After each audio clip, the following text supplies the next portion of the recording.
What's up, stranger friends? Welcome back to my channel. I hope you're having a lovely day so far, and thank you for clicking on today's video.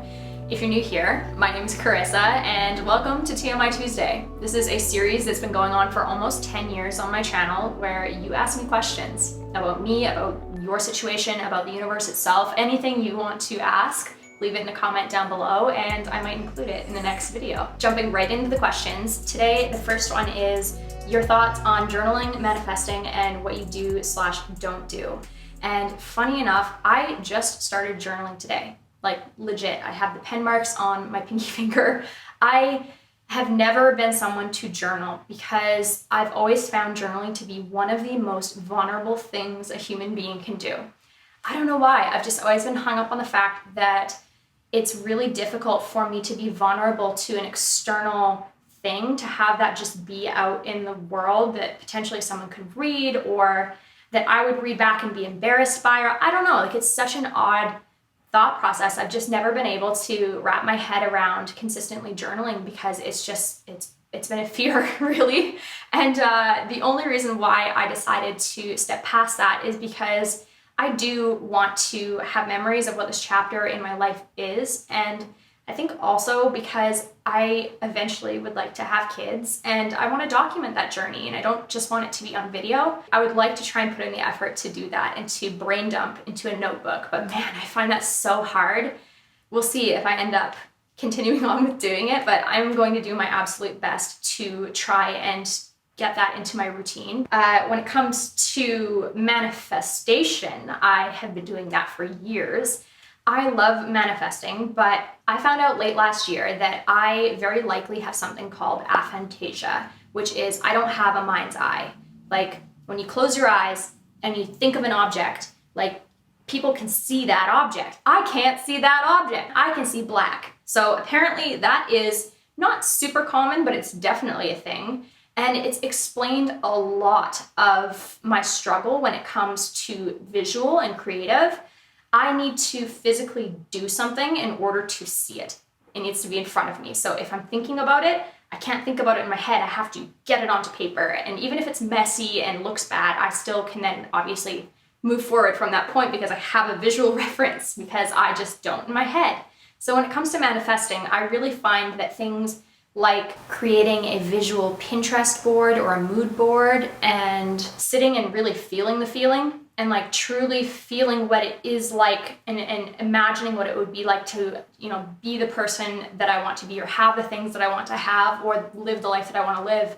I really focus on the feeling rather than the look because I don't have the ability to create the look in my head. So yeah, I really like manifestation. I think it's such an important thing to just sit and be still with yourself and be active with, your wants and your needs and putting it out to the universe, because I truly believe that works.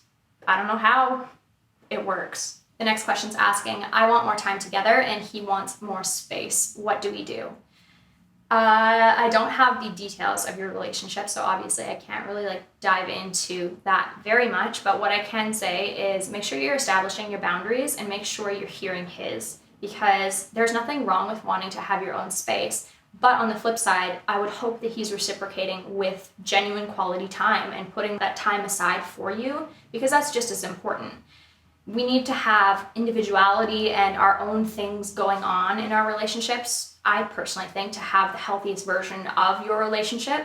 But with that said, when you are together, make sure that it is quality time. You're not being interrupted by phones. You're not you're prioritizing it. And so as long as you can both establish what is reasonable for your schedule, it is reasonable that he wants some time, and it is reasonable that you also would like some more quality time. This next question is actually a really great place to introduce today's video sponsor, which is Later. And the question was, what apps or programs or filters do I use on Instagram?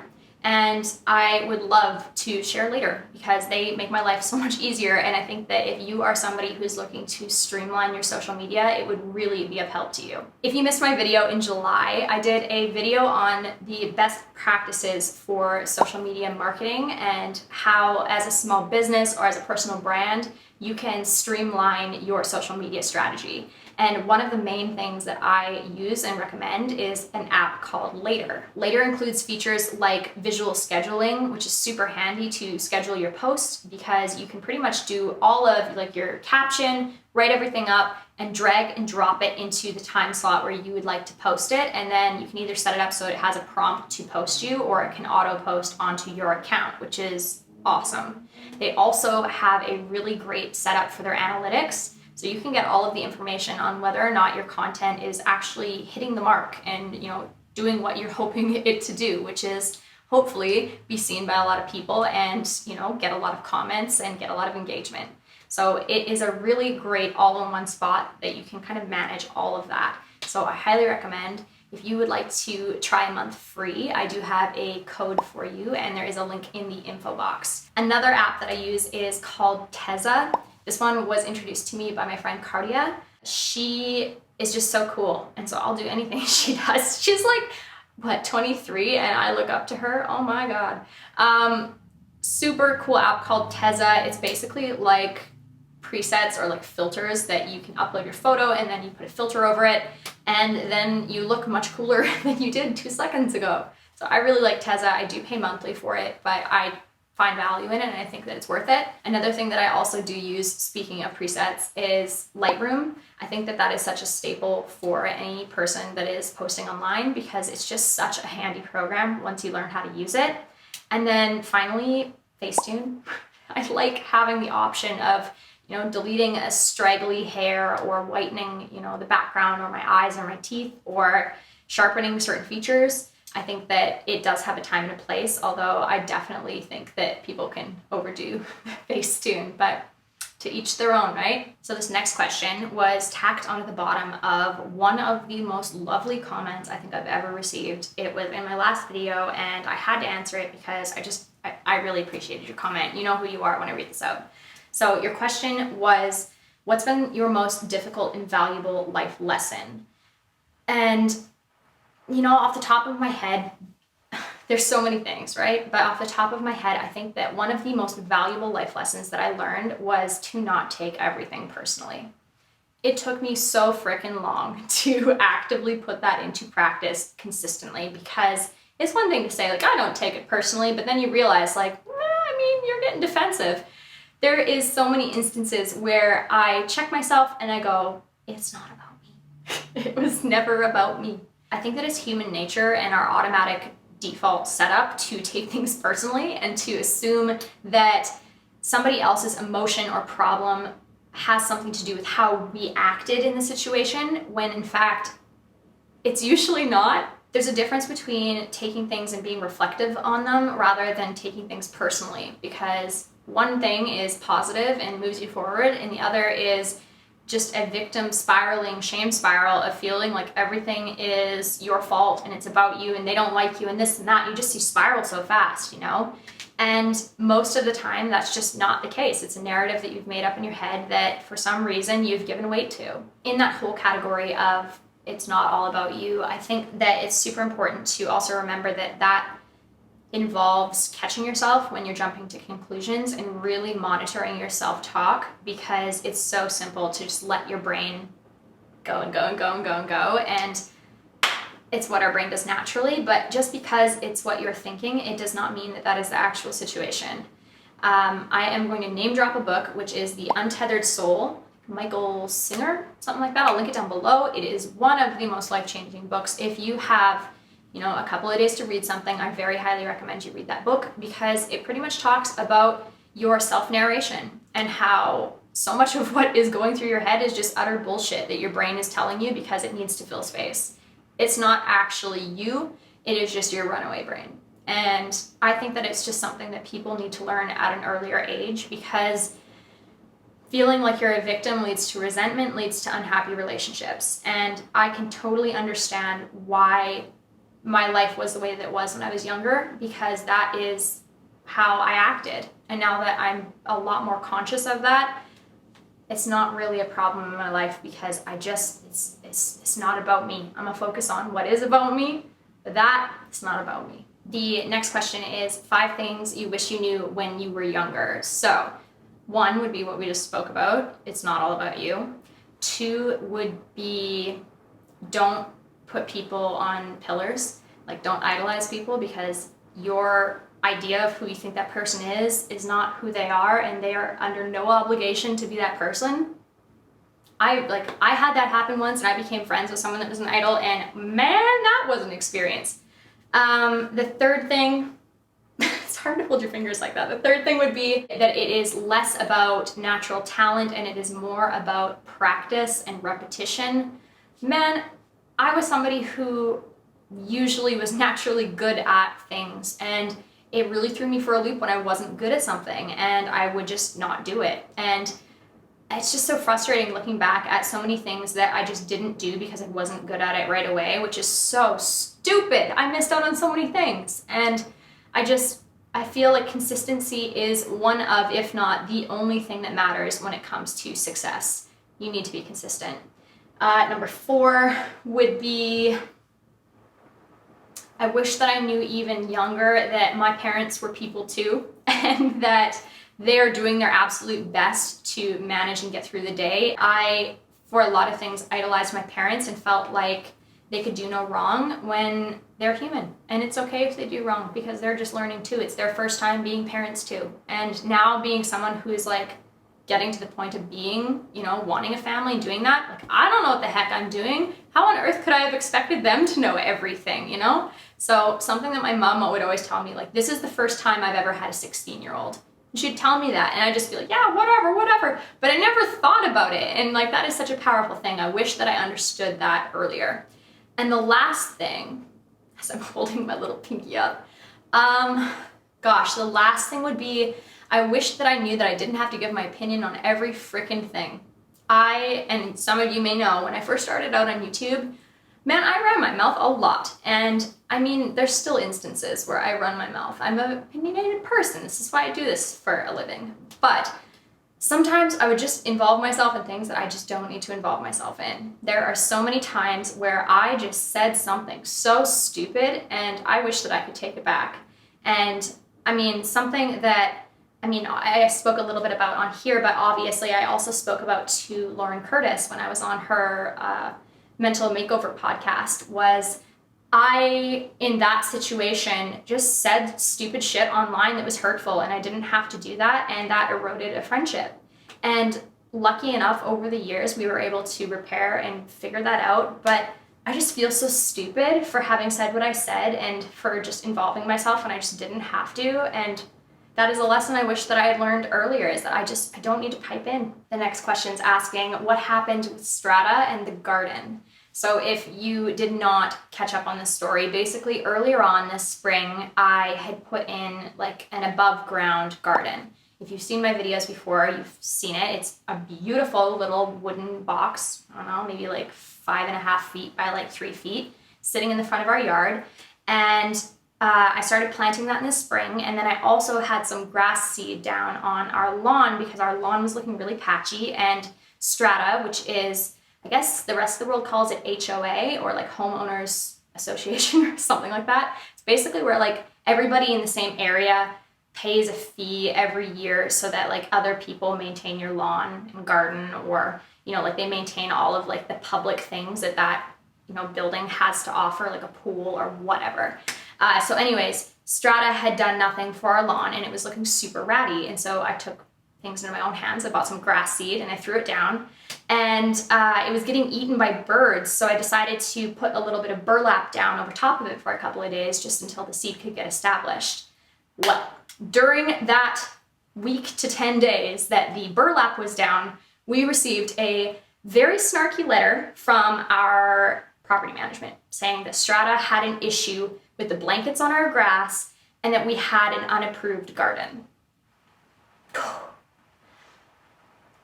would like to point out that I did have a garden last year, just not the setup that I have this year, as well as multiple of my neighbors have like container gardens. It's not like we're the only people with a container garden. So Strata pretty much messaged our property management, getting mad at our property management. Our property management then got mad at us. And it was the biggest load of crap I've ever freaking seen. And I basically called them out on it, saying, this is ridiculous that you are prioritizing me growing my own food in the middle of a pandemic and I'm fixing the lawn that you didn't fix. So I'm not really sure what the problem is. If we can, get the necessary paperwork done, we'd be happy to. And so anyways, they basically came back and our property management was like, oh, thank you for beautifying the yard. It's like, the fuck is this? Nothing ended up coming of it. We ended up doing the paperwork, handed it in, never heard back. So thank goodness, I guess, knock on wood. When I was sharing this on Instagram with you guys, a lot of you were saying that people that are in Strata, which is pretty much made up of like your neighbors, right? That some people might be jealous and then put in a complaint because they don't want you to have that because they don't have that. And that to me is just so freaking petty and horrible. I couldn't even believe that people do that. So that's a thing. Beware of Strata. I would never, ever, ever purchase somewhere with Strata because of that. And yeah, what a useless waste of energy for everyone involved. So no update on that. Knock on wood that there will be no further problems, but watch out. Somebody's asking, Lola is nearly 10 years old now. Actually, she will be 8 on the 17th. So actually pretty much the day before this video goes up, I think. Weird, I have an 8-year-old. Anyway, back to the question. Are you interested in getting another puppy? I would love another animal, but I don't know if I'd get a dog right away. I would really, really like to get a cat. We won't until we own. So when we do make a move, I'm really hoping that it will be into our own space that we own, and then we'll look into getting a cat and or another pet. And then you're also asking, is there anything you'd like for people to know about Chihuahuas? Okay. Yes. I remember walking down the street in Australia and hoons driving in their utes would lean out the window and yell at Glenn, get a real dog. Holy shit, did that make my blood boil. I think what most people don't realize is there is 2 types of Chihuahuas. There is deer head ones, which is what Lola is. There's also apple head ones, which is like the Taco Bell dog with the bulgy little eyes. Both really cute dogs. The bulgy eye ones are more of a couch model. Lola is more of the sport model. So you can still go out and do really active and fun things with small dogs if it's the right kind of breed within the breed. I mean, I could totally be off. I have friends that have other styles of Chihuahuas, and this is what I'm basing it off of. But Lola being a deer head, like, she comes hiking with us, she goes boating with us, kayaking, skiing, snowshoeing. She's literally been everywhere and done everything. And it's so cool that you can do all those things with such a compact little dog, because when she's tired, just scoop her up. Like, she's less than 10 pounds, She's easy to chuck into a backpack and you just keep going.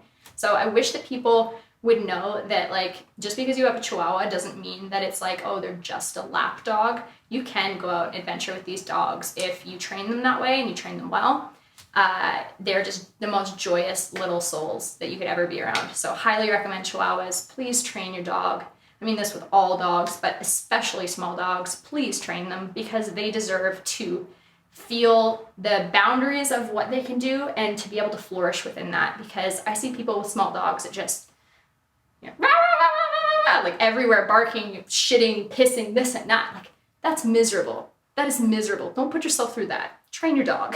Kelowna versus Vancouver. Who's the winner? Not Kelowna. We haven't assimilated here. I don't like Kelowna. There, I said it. I'm sorry if you live here and you love it. I'm so happy that you have found somewhere that you love. It is not it for us here, and I really hope that we can move back down to the coast at some point. I kind of thought that this would happen, but we were just trying to do the responsible thing and save money and live closer to my family, and turns out, while that is lovely, you still need to have everything else fulfilled, and Kelowna just doesn't do it for us. So definitely Vancouver. Someone said, I hope this isn't rude, but just wondering if you're planning on having children. Yes, I would love to have children. I think about babies all day, every day. All day, every day. Literally all day, every day. I've wanted to have kids the last several years, and it just hasn't been something that we were able to really pursue. As you guys know, with my explant surgery, I was really sick for a very long time. And then after my explant, I really wanted to focus on getting my body healthy and to a place where I could carry a healthy pregnancy. And so that was really important to me to space that out for a little bit. And then now this past year, it was kind of like, well, if we're gonna get married, then it would be great to be able to have a wedding before having a baby. And so then, you know, it got pushed again. And now that we're not married and we might not get married for a very long time, it's just like, can't wait anymore. Ideally in my head, I would have had kids at about 26 years old. And I am turning 30 in January and I'm freaking out. And I know that I don't have to, and I don't ever want my freak out to influence you to feel like, wow, I'm late too, I haven't had kids.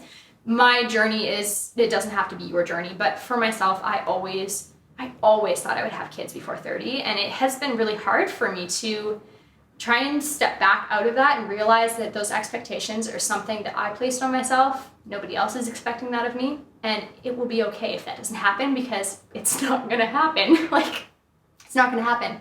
So I would love children, and yes, I think about them all the freaking time, and I will love to share that with you guys when that is the time. But yeah, it's not the time yet, but I would like to speak about that a little more in upcoming videos, because there is things that I am wanting to do to prepare for pregnancy. Put a pin in it and let's revisit that hopefully very soon. Okay, the last question, because I am getting shiny and irritable from being in front of this very bright light. The last question is asking if I could be a fictional character from any book, but living in the real world today, who would I be? Hands down, Hermione Granger. And I keep my wand sitting conveniently on my fiddle leaf fig so that I'm able to swing by every day, pick it up, give it a little wave, and hope and pray that something will happen when I know very well it is just a chunk of wood. But it would make my life. I would love to be a witch. I've been waiting for my Hogwarts letter, like many of you, for many a year. I don't like Hermione's wand. That's why I did not get her wand. I got Voldemort's wand because it is a beautifully aesthetically pleasing wand. And if I was a witch, I feel as though this is the type of wand that probably would have chosen me. Also, would like to point out J.K. Rowling, but Harry Potter, still classic. I think that's it. I have nothing more to say. I'm gonna leave you guys here. Thank you so much for watching today's video. I hope you enjoyed it. Please leave me a comment. Tell me how you've been. What have you been up to? Leave me a question. I love reading your comments. It's the absolute hands down best part of doing social media for me. So I just adore hearing from you guys.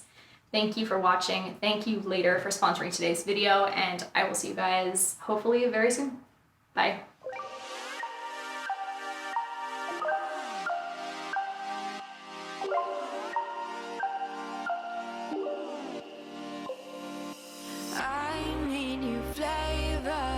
Reason to throw my game, not really why I came. So I had some technical difficulties, but we made it through.